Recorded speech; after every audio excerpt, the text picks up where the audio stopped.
काही वेळेला ती वर खाली जोड्या लावतात. अगदी सोपा प्रश्न असून सुद्धा बऱ्याच वेळेला विद्यार्थी ही चूक करतात की जलरेखा चित्र जे काढायचं असतं पाठ्यपुस्तकाच्या व्यतिरिक्त आपण काही विचारत नाही.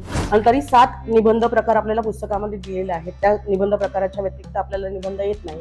दिवसातून 2 वेळा 3 वेळा म्हणजे टीव्ही पाहण्यापेक्षा, एखादी सिरियल पाहण्यापेक्षा, एखादं गाणं लावून ऐकलं किंवा मेडिटेशन म्युझिक 5 मिनिटाचं लावलं, स्थिर झालं. स्वतःवरती विश्वास ठेवा.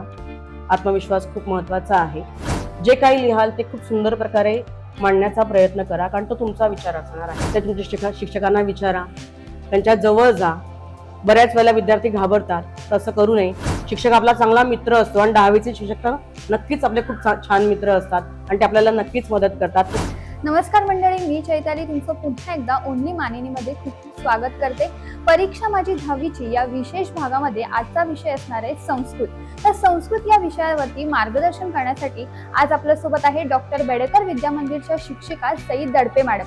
संस्कृतचा पेपर कसा लिहायचा, व्याकरण कसं सोडवायचं, श्लोक, सुभाषितं कशी लक्षात ठेवायची, या सर्व विषयांवरती मार्गदर्शन आज ते आपल्यासोबत करणार आहे. नमस्कार मॅडम, तुमचं खूप खूप स्वागत आहे. सर्वात पहिला प्रश्न माझा हाच आहे की विभागणी कशी आहे मार्कांची, म्हणजे संस्कृतचा पेपरची?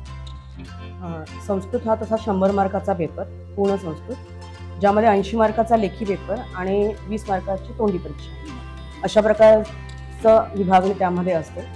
20 मार्काच्या तोंडी परीक्षेमध्ये 10 मार्काचे जे अभ्यासपत्र आहेत ती आपल्या पुस्तकातच आपल्याला दिलेली आहेत. त्यावर आधारित 10 मार्काचे प्रश्न विचारले जातात आणि 5 मार्कासाठी श्रुतलेखन आणि 5 मार्कासाठी संभाषण किंवा भाषण किंवा संवाद, अशा प्रकारची विभागणी आपण केलेली असते. 80 मार्काचा जो आपला पेपर आहे त्यामध्ये एकूण 6 प्रश्न विचारले जातात. त्यामध्ये पहिला प्रश्न जो आहे, पहिला विभाग आपण त्याला म्हणतो, आता कृतीपत्रिका आहे ती आपल्या पुस्तकाच्या मागेच दिलेली आहे. पण संस्कृत हा विषय तसा सर्वसामान्यांमध्ये तेवढा प्रचलित नाही आहे, त्यामुळे आपली जी कृतीपत्रिका आहे ती आपल्या पुस्तकाच्या मागेच सर्वसामान्यांना सगळ्यांना समजावी पण आपण पुस्तकाच्याच मागे आपली कृतीपत्रिका दिलेली आहे. ज्यामध्ये पहिला विभाग आहे आपला सुगम संस्कृत, जो सर्वसामान्यांसाठी छोटे छोटे शब्द असलेला, म्हणजे त्यामध्ये चित्र येतात, चित्रांची नावं येतात, चित्रांना नामांनी लिखत असा तो प्रश्न आहे 4 मार्काचा. त्यानंतर संख्या 1 ते 100 जी आपण उजळणी आतापर्यंत केलेली आहे, म्हणजे छोट्या शिशूपासून, तीच उजळणी आपल्याला संस्कृतमधून करायची आहे.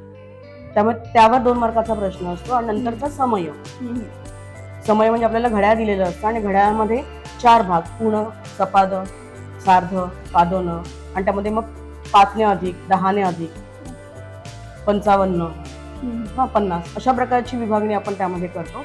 अशा प्रकारचा हा 8 मार्काचा प्रश्न आहे, जो सर्वसामान्य मुलांसाठी खास असलेला आहे. ज्या प्रश्नाला म्हणजे विद्यार्थी चांगला न्याय देऊ शकतात आणि ज्याला छोट्या छोट्या लक्षात ठेवण्याची सवय आहे त्यांना तो प्रश्न खूप सोपा जाईल. मार्क मिळवण्यासाठी हा प्रश्न आहे. आणि त्याचबरोबर तो आपलं जे काही आपलं सादरीकरण आहे त्यामध्ये तो आपला प्रभाव टाकणारा पण प्रश्न आहे. म्हणजे तो आपला पहिला प्रश्न असल्यामुळे त्यामध्ये विद्यार्थ्यांनी तो व्यवस्थित स्वच्छ टापटीप लिहायला हवा. त्यामध्ये अचूकता अशी असायला हवी की त्यामध्ये जे दीर्घ शब्द आहेत, उकार आहेत, चित्रांच्या बाबतीत जर आपण बोलायला गेलो तर विसर्ग आहेत, अलंत शब्द आहेत, ते बारकाईने पाहिले पाहिजेत. आणि त्याचा लिहिण्याचा सराव मुलांचा व्हायला हवा. म्हणजे चित्र जरी असतील तरी सुद्धा पुस्तकात जसं त्या चित्राचं नाव दिलेलं आहे तसं ते येणं अपेक्षित आहे. संख्या ज्या आहेत त्या पण तशाच, त्यामध्ये सुद्धा ह्रस्वदीर्घाच्या चुका शक्यतो होऊ नये.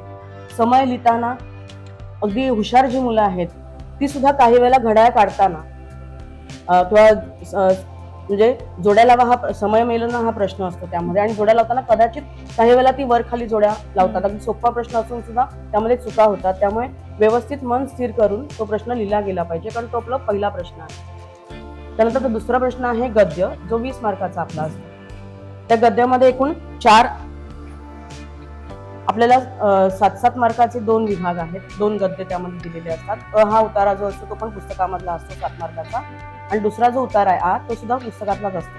आणि त्यावर आधारित 3 मार्काचा, 2 मार्काचा आणि 2 मार्काचा, असं त्या 7 मार्कांचं डिवायडेशन असतं. प्रश्न पहिला जो असतो गद्यामधला, त्यामध्ये 2 मार्काचा जो शेवटचा प्रश्न आहे त्यामध्ये क्रमेण योजता येतं आणि दुसऱ्या गद्यामध्ये जालरेखाचित्र येतं.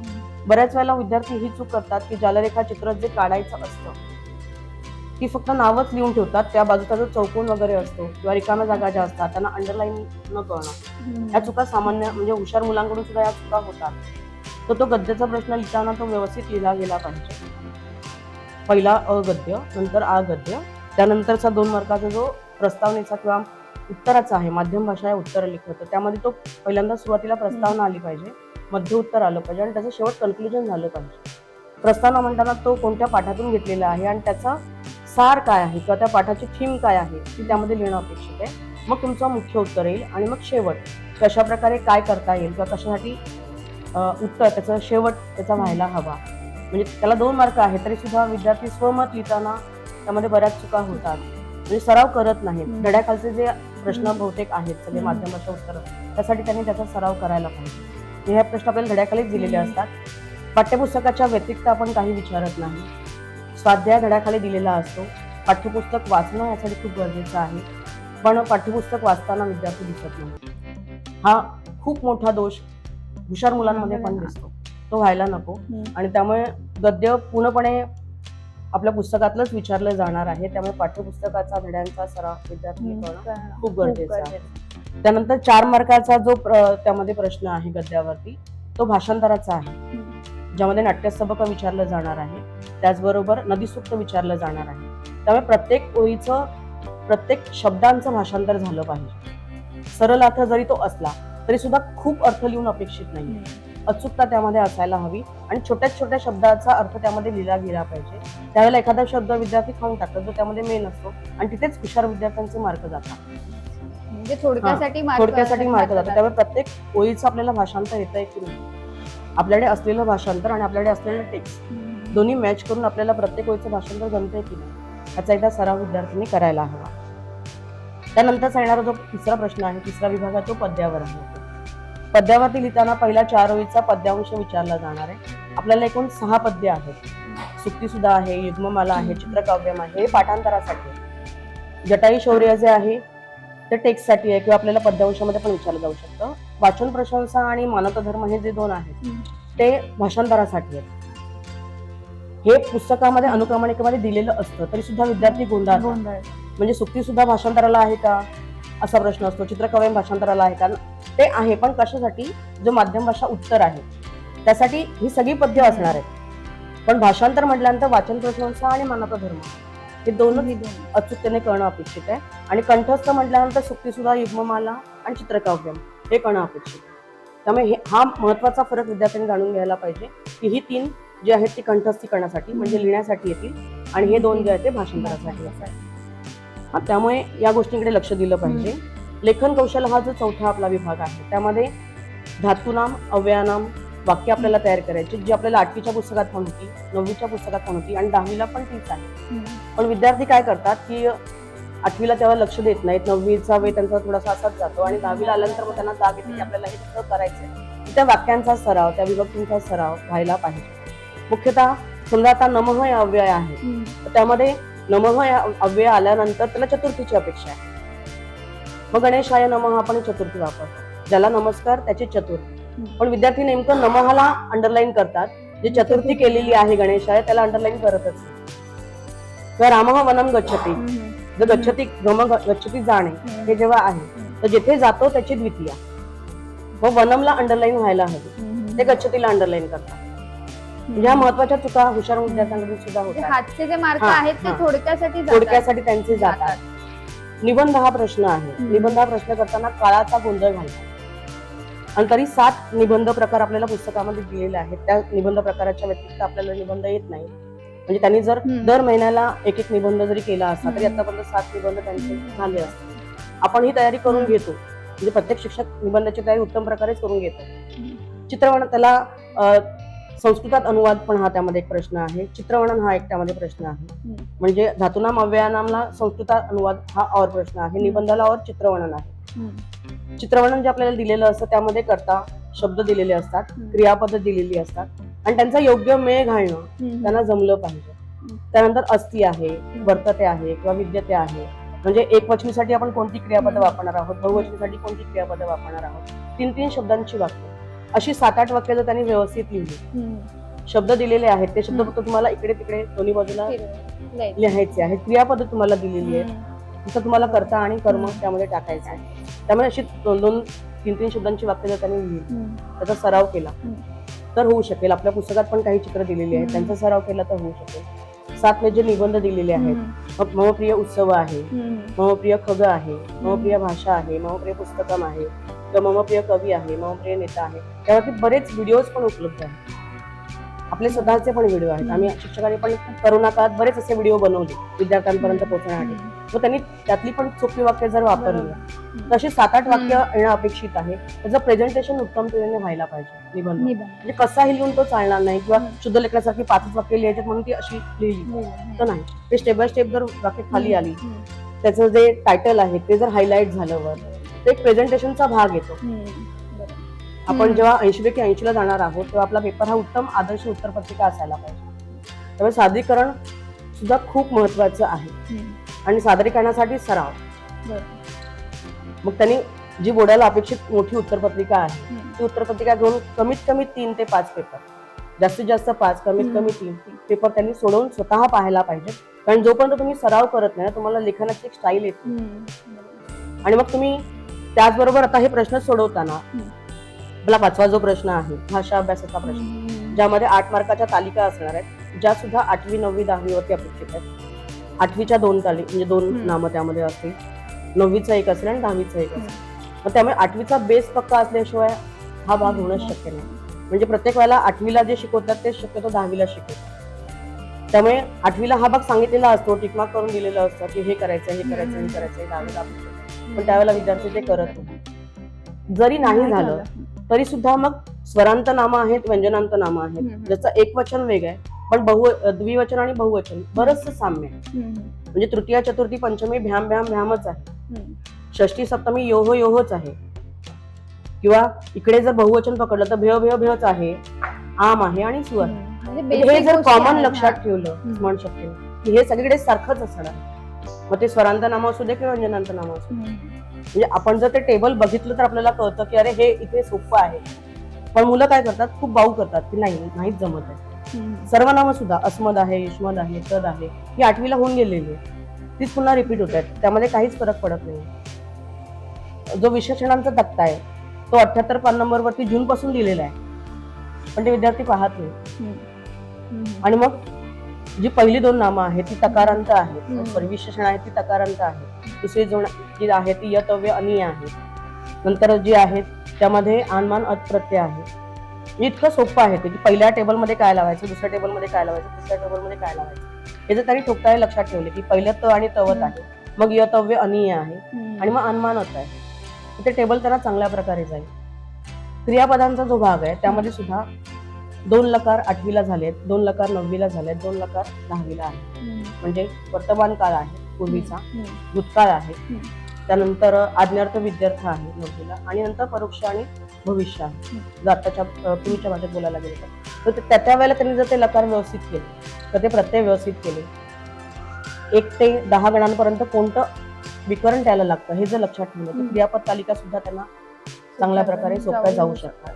त्यानंतरचा जो भाग आहे लेखन कौशल्य भाषाभ्यास मधला हा जो प्रश्न आहे आपला, त्यामध्ये मग संख्यावाचक आहेत, समास आहे, समानार्थी विरुद्धार्थी शब्द आहेत, सूचनेप्रमाणे करा शब्द आहेत. त्यातला पण काही भाग जो संख्यावाचकाचा आहे तो सोपा आहे. समानार्थी विरुद्धार्थी शब्द घड्याखालचे विचारतात, त्यामुळे ते केलं तर ते सोपे आहेत. आणि सूचनेप्रमाणे करा त्यामध्ये तो म्हणजे भवान आहे किंवा स्म काढा आहे, निजंत प्रत्यय आहे. म्हणजे काही भाग त्यातला जे 6 प्रश्न येतात त्यापैकी आपल्याला 3च लिहायचे असतात, तर त्यातले काही जे सोपे त्यांना जमतात त्यांनी जर केले तर ते चांगल्या प्रकारे ते करू शकते. म्हणजे तो पण प्रश्न सोपा जाईल. आणि 4 उपप्रश्नांपैकी आपल्याला 3च करायचं. म्हणजे एखादा कठीण प्रश्न त्याचा एक्स्ट्रा, म्हणजे आपण 80 मार्काचा जो पेपर आहे आपला तो 122 130 पर्यंत ऑप्शनला जातो. म्हणजे खूप आहे आपल्याला. त्यामुळे हा नाही जमत आहे तर हा नाही जमत आहे तर हा, एक अंदाज आपल्याला आला पाहिजे. त्यामुळे मग जेव्हा शेवटच्या प्रश्नाकडे आपण येऊया, अपठित जो आहे तो बाहेरचे पाठ्येतर पुस्तक आपल्याकडे बरीच असतात, 8वी पासून असतात. बाहेरचे उतारे आपण घेऊन वाचू शकतो. आपण काही वेगळे उतारे वेग आपल्याला मिळू शकतात बाहेरून. तर त्याचा जर सराव दररोज 1 उतारा आणि श्लोक असं जर त्यांनी केलं तर अजूनही बरेच उतारे होऊ शकतात. अगदी 10 दिवस जरी राहिले तरी ते होऊ शकतं. मी तर मुलांना म्हणते की आपल्याला 6 महिने जवळजवळ मिळतात, आपले 15 धडे आहेत, म्हणजे 15 दिवसाला 1 धडा. तर त्यांनी ते व्यवस्थित केलं तर अगदी डिसेंबर जानेवारी पर्यंत आरामात 6-7 महिन्यामध्ये पोषण आपला कव्हर होऊ शकतो. त्यानंतर 80 मार्काचा पेपर जो सादरीकरण आपण करणार आहोत तो व्यवस्थित नवीन प्रश्न नवीन पानावर घेणं हे सुद्धा विद्यार्थ्यांना काही वेळेला समजत नाही. आपल्याला मॉडरेटरला किंवा जो तपासणारा परीक्षक आहे त्याला वरती मार्क मांडायचे असतात. त्यामुळे सादरीकरण करताना स्वच्छता, टापटीपणा, विभाग 1 नवीन पानावर, विभाग 2 नवीन पानावर, विभाग 3 नवीन पानावर, म्हणजे सुगम संस्कृत, गद्य, पद्य वगैरे सगळे नवीन पानावर सुरू व्हायला पाहिजे. तर काही विद्यार्थी थोडासा कंजूसपणा करतात किंवा आपल्याला मग थोडीशी जागा राहिली आहे तर लगेचच तिथे सुरू करतात. मग एक प्रेझेंट तुमचा पेपर सादरीकरण तुमच्या पेपरमध्ये थोडंसं हे होऊन जातं. प्रेझेंटेशन हा, जेवढं presentation. छान असेल तेवढंच. आणि ते तपासायला पण मजा येते परीक्षकाला. त्रास होत नाही. मार्क मांडणी आपल्याला जी समासात व्यवस्थित करायची ती मांडणी त्यांची व्यवस्थित होते आणि मग चांगल्या प्रकारे छान दोघांनाही तो अगदी छान लिहिणाऱ्याला पण छान वाटतं, पाहणाऱ्यालाही छान वाटतं आणि मग मार्कही छान मिळतो. पेपरचं जे लिहिताना वेळेचं नियोजन कसं करायला पाहिजे मुलांनी? 6 प्रश्न आहेत. 3 तासाचा अवधी आहे आपल्याला. ढोबळमानाने जर आपण केलं तर अर्धा तास आपल्याला एका प्रश्नाला मिळतो 180 मार्काचा. त्यात पण सुगम संस्कृतचा हा 8 मार्काचाच प्रश्न आहे, गद्य थोडा 20 मार्काचा प्रश्न. मग तिकडे जर आपले 15 मिनिटं वाचले तर आपण गद्य हा 45 मिनिटासाठी घेऊ शकतो. शेवटचा अपठित जो आहे तो पण 8 मार्काचा आहे. मग त्यातली जर 10 मिनिटं माझी वाचली तर मी ती पद्याला देऊ शकते, कारण पद्य हा 18 मार्काचा प्रश्न. लेखन कौशल्य जे ते 9 मार्काचं आहे, तिथे पण काही 10 मिनिटं वाचली तर मला पेपर वाचायला वेळ मिळेल.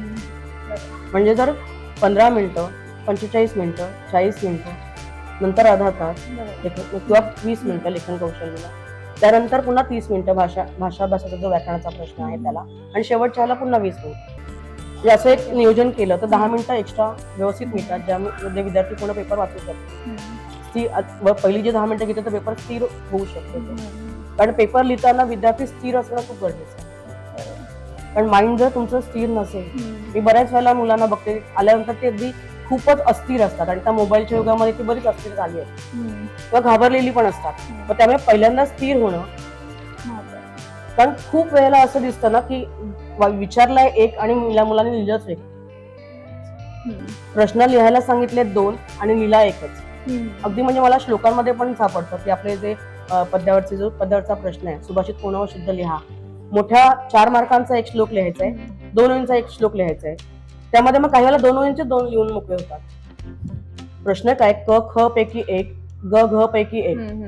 मग वाचनाच्या ह्याच्यामध्ये किंवा अस्थिर असल्यामुळे त्यांना तो प्रश्नच कळत नाही. मग त्यावेळेला आम्ही सांगतो की तुम्ही ऑर्डर लिहावर, म्हणजे प्रश्न तिसरा म्हणजे पद्धतीचा जर मी लिहितो सुभाषित पूर्ण व शुद्ध लिहा, ती ऑर्डर तुम्हाला लिहिणं अपेक्षित आहे. म्हणजे तुमच्या डोक्यात ती ऑर्डर जाते की हे लिहायचं आहे. म्हणजे माइंड सेट होतो. महत्वाचं आहे मुलांना न घाबरता. डायरेक्ट तो प्रश्न नाही सुरू करायचा, ती ऑर्डरवर लिहायची. म्हणजे ती ऑर्डर तुमच्या डोक्यात पण जाते, तुम्ही स्थिर होता. वेळेच्या अगोदर 10 मिनिटं 15 मिनिटं जाणं खूप गरजेचं आहे. म्हणजे त्या वातावरणाशी तुम्ही मॅच होता. डायरेक्ट तुम्ही त्याच वेळेला उशिरा आपण घेतेच नाही, 10:30लाच आपण आतमध्ये घेतो, पण तरी सुद्धा त्या ठिकाणी जाऊन तुम्ही स्थिर होणं, त्यासाठी मेडिटेशनची गरज आहे. आणि संस्कृत किंवा कुठलाही विषय म्हणा, तुम्हाला स्थिरता जर असेल तर तुम्ही तुमचं अक्षर शेवट म्हणजे प्रथम पासून शेवटपर्यंत सारखं राहतं. तुम्ही जर आल्याबरोबर व्हायब्रेट होताय तर तुम्ही अस्थिरतेमध्ये पेपर नाही लिहू शकत. किंवा एखादा प्रश्न मग तुमचा इकडे तिकडे होऊ शकतो, किंवा काही पाठांतर केलेलं विद्यार्थी काय यायला विसरतात.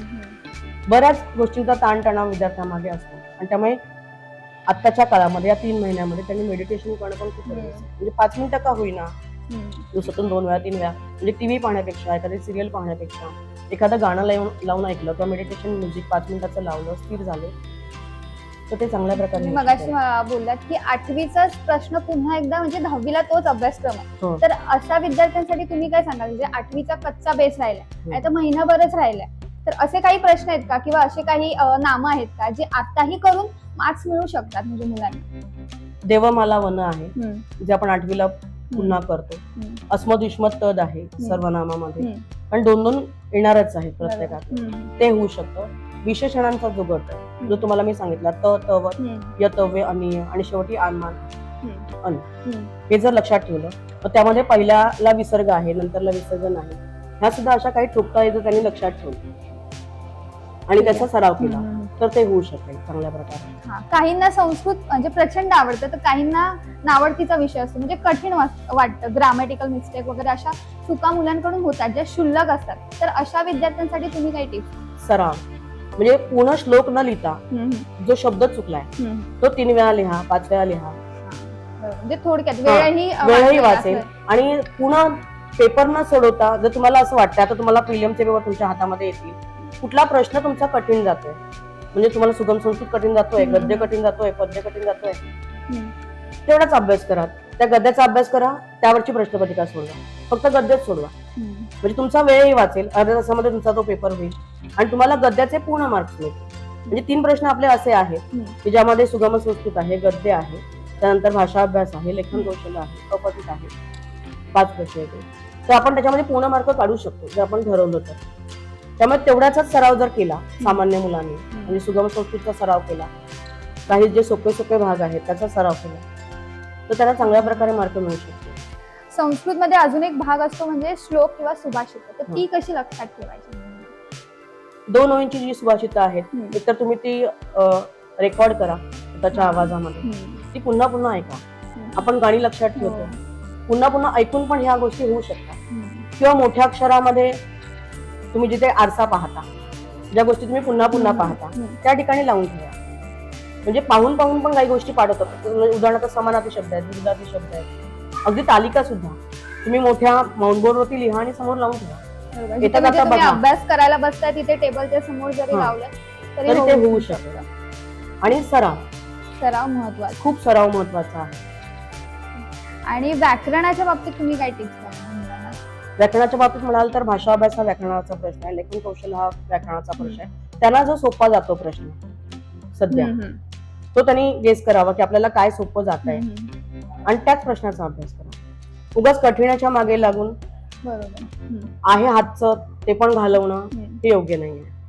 आणि कोणते असे धडे आहेत जे म्हणजे ते विद्यार्थ्यांनी केलेच पाहिजेत, ह्याच्यावरच जास्त परीक्षेमध्ये विचारण्यात येतं, म्हणजे हेच प्रश्न येतात फिरून फिरून दरवर्षी, असं काही आहे? संवादाचे 2 धडे आहेत, सहाय व परमाणू आहे आणि संस्कृत असेल प्रतिपादिका म्हणून. संवादावरती विचारला जातो, कथेवरती विचारला जातो. त्यामुळे काही कथा ज्या आहेत, व्यसनेमित्र परीक्षा असेल, अमूल्यम कमलम असेल, तर अशा काही कथा वगैरे ज्या आहेत त्यांचा अभ्यास जर त्यांनी केला. आणि मुख्यतः काय आहे की ज्यावर जालरेखाचित्र बसू शकतं ते परिच्छेद, म्हणजे धड्या मांडण्यापेक्षा असे काही ठराविकच परिच्छेद आहेत ज्यामध्ये जालरेखाचित्र आहे, ज्यामध्ये क्रमणे योजक बसू शकतात, त्या परिच्छेदांचा अभ्यास जर त्यांनी केला तर होऊ शकतं. सर्वात शेवटी एक की सुरुवातीला अक्षर फार सुंदर येतं मुलांचं आणि वेळ कमी होतो किंवा कमी राहतो आणि अक्षराची पूर्ण वाट लागते शेवटपर्यंत, ते कसं सांभाळायचं म्हणजे अक्षराचं?